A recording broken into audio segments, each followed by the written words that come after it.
طلبہ سیاست میں قدم رکھنے سے پہلے میں تقریری مقابلوں میں حصہ لیتا تھا۔ بہت سے چہرے جو آج اپنے اپنے شعبوں میں اپنا نام بنا کر آپ کی ٹی وی سکرینز کی زینت بنتے ہیں، ان سے اس زمانے کی واقفیت ہے جب میں پورے پاکستان میں تقریری مقابلوں میں حصہ لیتا تھا۔ ان میں سے بہت سے میرے عقائد اور نظریات سے بخوبی واقف ہیں۔ انصاف اسٹوڈنٹ فیڈریشن کی بنیاد رکھنے کے بعد 2 مرتبہ جیل کی ہوا کھائی۔ طلبہ سیاست میں جیلیں، مار کٹائی، دنگے فساد پاکستان میں ایک معمول کی بات ہے، لیکن روایت کی متضاد میرے جیل جانے کا سبب کوئی تنظیمی دنگا فساد نہیں تھا۔ پہلی مرتبہ وجہ عدلیہ کی بحالی تحریک اور دوسری مرتبہ ریمنڈ ڈیوس کے خلاف احتجاج بنا، یعنی ایک مرتبہ پاکستان میں انصاف کی بالادستی اور دوسری مرتبہ پاکستان کی خودداری کے لیے جیل گیا۔ ایک اور سبب بھی بن سکتا تھا میرے جیل جانے کا، جب میرا آدھا گاؤں مٹی کا ڈھیر بن گیا تھا اور میری ماں گوشت کے ایک لوتھڑے جیسی اسی ڈھیر پر پڑی تھی۔ میں اسی ڈھیر پر کھڑے ہو کر اپنا درد بیان کرتا۔ میرے جیسے بہت سو کا خون کھول رہا تھا اس وقت۔ زبان تو تب بھی میرے پاس تھی، تنظیم بھی تھی، ریاست مخالف بیانیہ بک بھی بہت اچھی قیمت پر رہا تھا۔ دہشت گردی کا جو الزام مجھ پر آج لگ رہا ہے، میں تب اس کو بنیاد فراہم کر سکتا تھا، مگر میں نے جو راتیں اپنی بیمار ماں کے سرہانے گزار دی، ان کی شامیں میں نے آئی ڈی پی کیمپوں میں راشن فراہم کرتے اور دن زخمیوں کے لیے خون کا بندوبست کرتے گزارے۔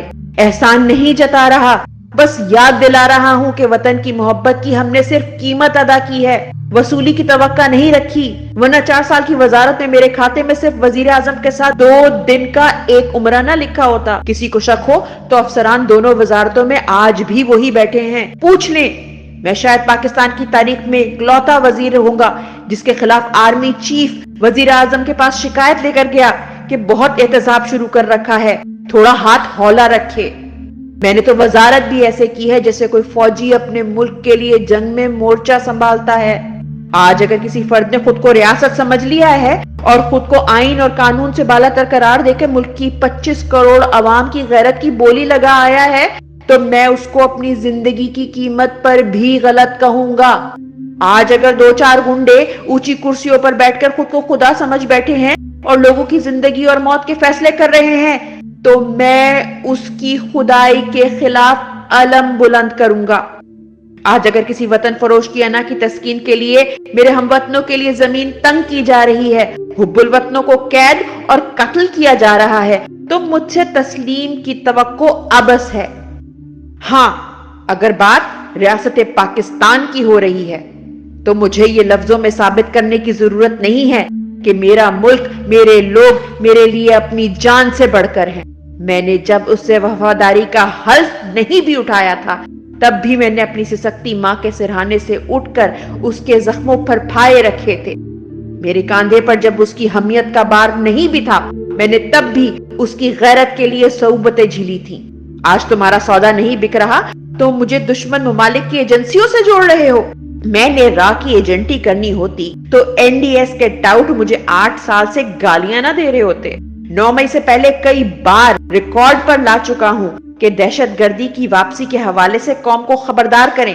ارشد شریف کے قتل اور عمران خان پر قاتلانہ حملے کے کرداروں کا پردہ فاش کرنے کی پاداش میں زیر عتاب ہوں۔ 9 مئی کو تو 5 ماہ ہونے کو ہیں، لیکن میں 1.5 سال سے دربدر ہوں، کیونکہ میرے جرائم کی فہرست میں پاکستانی قوم کے پیسے کا احتساب، عمران خان سے وفاداری اور پاکستان کی خودداری کا سودا کرنے والوں سے سوال کرنے کا جرم 9 مئی سے پہلے سے شامل تھا۔ آج اگر تم ہر بے کس مجبور کی کنپٹی پر بندوق رکھ کر میرا نام کہلوا رہے ہو، آج اگر تم باپوں کو اپنی اولادوں کے انجام کی فکر دلا کر مجھ پہ الزام لگا رہے ہو، تو میں تو پہلے ہی کہہ چکا ہوں کہ تمہیں صرف یہ سر چاہیے، باقی سب تو بہانے ہیں جن کے لیے تم اپنے ٹاؤٹس کو کہانیاں تو رٹوا دیتے ہو، ان سے مطابقت رکھنا یاد نہیں رہتا، کیونکہ بیانیہ سچ پر بنتا ہے۔ بتایا تھا نا اس نے تمہیں، جبر سے سر تو اتارے جا سکتے ہیں، حق کو مٹایا نہیں جا سکتا، جیسے اسے نہیں مٹا سکے، جیسے ہمیں نہیں مٹا سکو گے۔ کے اوپر فرد جرم عائد ہونا تھا۔ شہباز شریف زرداری، وہ فرزندی زرداری، فضل الرحمان جن کو جیلوں میں ہونا تھا، ان کو ملک دے دیا، ان کو ہمارے اوپر مسلط کر دیا۔ اور عمران خان دہشت گرد، عمران خان باغی، عمران یاس خان باغی، ارشد شریف باغی، محیط پیرزادہ باغی، سمیع ابراہیم باغی، ایاز امیر باغی، میں باغی، آپ باغی، پورا پاکستان باغی، یہ محب وطن ہے، یہ فتوے بانٹ رہے ہیں.